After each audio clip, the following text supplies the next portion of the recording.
Hey everybody, welcome to the Cardboard Cave. Here to take a look at some very small board games or card games, tabletop games that are in the shape and size of a standard pack of gum. These are called Paco Game or Paco Games. Very cleverly named, and if you remember, or I guess they still have them, like Big Red or Juicy Fruit, 5 sticks of gum in one pack. That's roughly the size these are. And each one is a complete game. Some of them are like puzzle games, some are word games, some are full on board games, like strategy games, pick up and deliver, racing games, just a variety. I'm going to show you all the ones I have, which is almost every one that was made. But recently, in 2024, they released, Chris Handy, the designer, released Volume 3, which is 8 new games. And I picked every one of these up in Barnes & Noble. They're $4.95 each, $4.95 in Barnes & Noble. And of course, if you remember, you save 10 cents. 10 cents.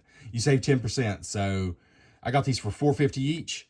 So yes, they're tiny, but each one is a complete game that was designed from scratch by talented designer Chris Handy, given rules which are inside the box, and it's completely playable as is.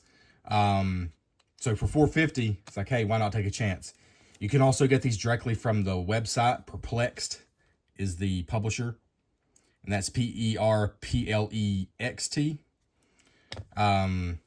I'm sure you can probably get them on Amazon. You can get them on your board game websites where you normally order board games from, Miniature Market, Game Nerds, But it was cool to pick these up in Barnes & Noble, and Barnes & Noble's price is actually very fair. $4.95, like I said, $4.50 if you remember. So anyways, they had all these, plus they had a lot of the older ones as well. So let me just go over. I've not played any of the new ones at all, but you have Nut, where you collect acorns and store them in your trees, connect clusters of the same color to score.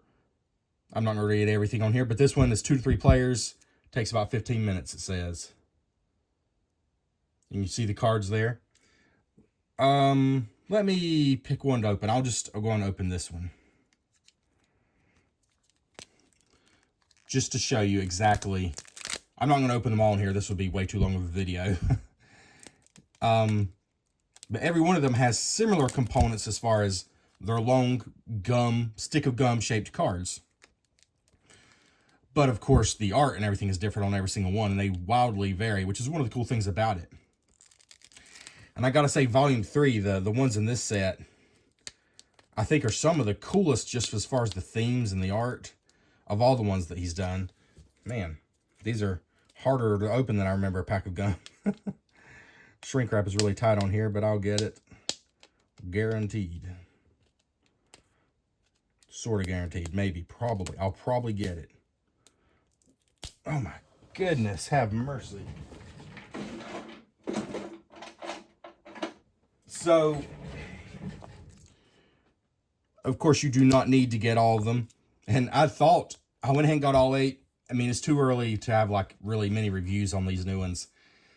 I went ahead and got them just because I just think it's a cool thing. Like, to be able to have, in the size of like 2 standard decks of cards, you got 8 different games, basically. I just think that's cool.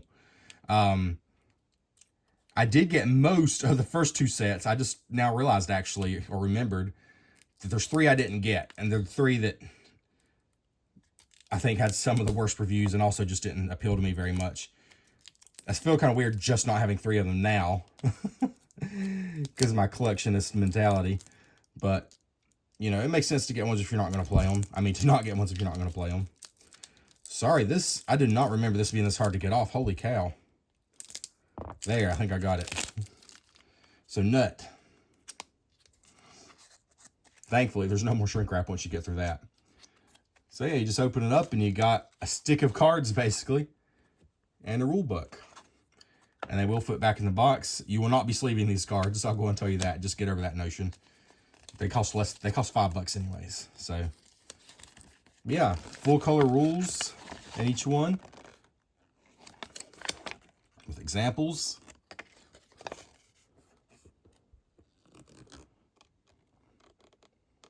Some scoring examples there. These are full-fledged games in very small packages. Now, some of them are very small games with just like, a simple idea that they do. Some of them have more going on. It just depends on the game, honestly. So let's just look at this one, for example. So you have one extra card there. It just says PacoGames.com, PacoGame.com. And all the rest is, this is the game. This is everything. So in this game, you just got tree branches with different colored nuts. And squirrels on some of them. And obviously this one's very cartoony, but not all the games are so cartoony looking. It totally depends on the game. So this game is going to be about arranging the nuts, the acorns, in different colors and patterns. Probably like a light puzzly game would be my guess, having not played it. But, yep, it just easily goes back in there, and then the instructions are like accordion style, so they go back in there as well. Honestly, there is room for everything. There's zero extra room, but there is room for everything. Oh, left out the advertisement card. So that's basically the components you're going to get in every game, but they're going to look totally different because the art's going to be totally different. So now we have Mad. So another one of the new releases. Science is Tricky. You're a scientist balancing 4-element suits in this clever trick-taking card game. So this is a trick-taking card game, like Rummy. I mean, not like Rummy, but of that vein. The madness level changes card values from positive to negative. Reduce each suit as close to 0 as possible to win. There's, I get to focus here. Basically brewing potions, it seems like. Trying to balance it out to 0, not be positive or negative. That seems to be what you're trying to do. The next one here is Win. And this is based on one of Chris Handy's most popular games, Long Shot. Actually, Long Shot, the dice game, is the most recent version, and it's really good. Long Shot, the dice game, is a horse betting racing game that I do highly recommend. But this is a Paco game version of that. Bet and perform actions at the track while the race unfolds in this exciting horse racing card game. Secret bets and clever horse moves are the key to winning. Have the most cash at the end. Sorry, Mad plays 3 to 4 players, 15 minutes. This one says 2 to 4, 25 minutes. Those first two say ages 10 and up. This one says 14 and up. Maybe because of the betting thing. I'm not sure. It's probably not that much more complicated. Though these do vary. I mean, some are very much meant as super light-hearted games. And some are a little more thinky. If I had to guess, I would say Irk is probably a little more thinky. Speculate, integrate, irritate. Well, I said it's more thinky, but it's only ages 8 and up. 2 to 4 players, 15 minutes. This one looks like an abstract strategy game. Stock up on symbols while connecting them in the center area to build their value in this elegant strategy game. Only the player with the most symbols in their stockpile will score that type. All right. I like the art on this one. Sly. Outfox a fox. I should have mentioned on the side of these, there's a 1, 2, or 3 for the challenge level. So Sly is casual. Let me just turn all these up for you. See, Nut is actually intermediate. Mad is the challenging. Win is challenging. Irk is intermediate. So Sly is the least challenging level. Stealthy bluffing card game. Sorry, my throat is very dry. I'm trying not to cough. Protect your hens. Use the fox to gobble up opponents' hens. Are you sly enough to outfox your opponents? There we go. You could just read the player count and everything. Bog. Love the way this one looks. Hop to it. Challenge level 2. This is a programming game. Program your frogs to land on lily pads. Chess-like game, tactics and timing. This is a 2-player only game, 15 minutes. Far. This one definitely appealed to me. It caught my eye. You Rule. Challenge level 2. 2 to 4 players, 10 up, 15 minutes. But this looks like a tile laying game. Like if you played Carcassonne or King Domino. If you can see there. The different kinds of terrain. All the cards are these long cards. But you're able to put them together to form different terrains. Let's see. You rule the land in an ever-growing kingdom. Just enough territory because too much greed will cause revolt and loss of points.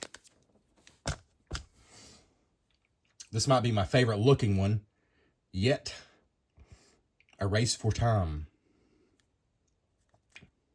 Difficulty level 3. And if you can see, it's very small, but on this one, it's pretty clever. The cards are arranged to look like a clock. You see there's the hour hand, the minute hand. The cards are arranged to look like a clock. That's the play area. Players fly airships, stealing time within a clock from another dimension in this card drafting race. Use actions to capture time capsules to earn the most points before the clock strikes 12. And that's the cool thing about this. Even with only, is it 24 cards in each one? I want to say it's 24 cards in each one. Even with the small form factor, some of them you still have like a moving piece. Like, I think some of the cards actually have airships on them. So some of them are like board games, or at least they're set up like a board game. Obviously, there's no actual board. Like, you know, this Far game, you're building the board, so to speak. And this one, you're flying airships around. So those are the new ones. I've not played any of them. Check your Barnes & Noble if you have a Barnes & Noble. That seems to be a good place to get them. And then I'm just going to show you super quick. Here's the other ones I have. And the only ones I'm going to draw special attention to are the ones that I've played, which I'm sad to say is not many. I'm a little bit ashamed to say I've only played Shh and Bus. Yes, you're seeing an issue here that I just bought 8 new ones, and yet I've only played 2 of these. That is the story of my life with board games. If you are a really dedicated fan, you'll know that technically Cardboard Cave started as a board game podcast. But this phase in my life, I'm simply not getting to play enough games to justify having a board game only podcast. But my older son is getting to the age where it won't be too long before we're playing games like this. So hopefully things will get a little better in that area. But Shh is a word game, which isn't really my style of game, but it's legit one of the more fun little word games I've ever played. Each card is just a letter with a picture on it. Like there's G for grass, M for money, E for egg. But it's a cooperative game. I do apologize. I think I'm trying to come down with some crud. Why not? I guess I'm over the winter cruds. Now it's time for the summer crud. Yeah, but it's just a very, very good little word game. Cooperative. You're working together. And it's just one of those games that makes you feel clever, even if you're not really that clever. Bus is a pick up and deliver game that I just love the look of. Heck, I'm going to show you some of it. I just love the look of it. You're building these roads. And so you're kind of making, you know, the board as you play. But you got different color passengers. So basically you got passenger cards. And then you got roads. Oops, I think I flipped these. There we go. Roads, sometimes with different elements on them. And so as you play the game, see if I can pull up the instructions. I might show it better. See here, you're making the play area with roads, basically. And picking up passengers and delivering to where they want to go. It's a pick up and deliver board game that fits in that box. And it's honestly fun. It's not a... I'll be honest. I don't know that any of these games are masterpieces. That's the thing. If you're someone who's very picky with what you spend your money on when it comes to board games, I don't know that there's a single one of these that's like, that's the best game of that type I've ever played. But overall, from what I've experienced myself with the couple that I played, and from what I've heard from others, most of them are solid and fun and well worth the $5, you know? And I have a very high opinion of them myself from what I've played. So, yeah, I think they're a cool thing. And, you know, how you spend your money is up to you. But as far as the space they take up, I will say they do not take up much space. They definitely are justifiable in that regard because every one of them combined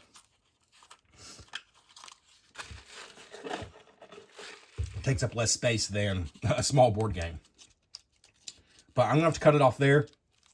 I am choking up. Thanks for checking out the Cardboard Cave.